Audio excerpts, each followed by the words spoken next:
As tensions between the US and Russia rise above a possible Russian invasion of its neighbor, Secretary of State Antony Blinken will visit Ukraine this week and meet with President Volodymyr Zelenskyy. Welcome back to Next News Hour. If you're new to the channel, tap on the subscription button and press the notification bell.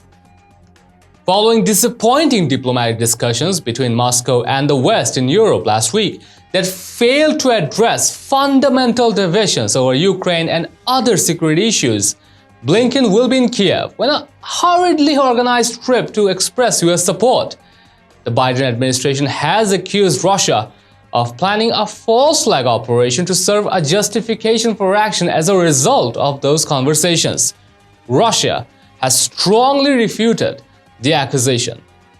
The State Department said in a statement that Blinken's trip and meetings are part of diplomatic efforts to de-escalate tensions caused by Russia's military development and persistent aggression against Ukraine.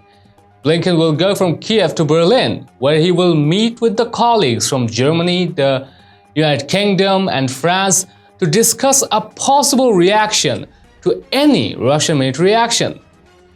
Many analysts think Russia has deployed 100,000 troops along the Ukrainian border, equipped with tanks and other heavy weaponry in readiness for an invasion.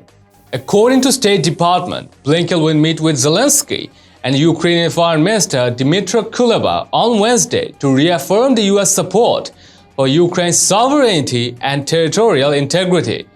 Russia's top diplomat dismissed US charges that it was creating an excuse to attack Ukraine on Monday. Russian Foreign Minister Sergei Lavrov, speaking to reporters, blasted the US accusation as complete nonsense. Lavrov said that Russia expects a formal answer from the US and its partners this week in response to Moscow's call for legal commitments that NATO would not embrace Ukraine or any other former Soviet republics or stations troops and weapons there. During last week's Russia-US talks in Geneva and a subsequent NATO-Russia discussion in Brussels, Washington and its allies completely rejected Moscow's requests. According to the White House, US intelligence authorities have found that Russia have already dispatched operatives to rebel-controlled eastern Ukraine to engage in acts of destruction and blamed them on Ukraine in order to provide an excuse for an invasion.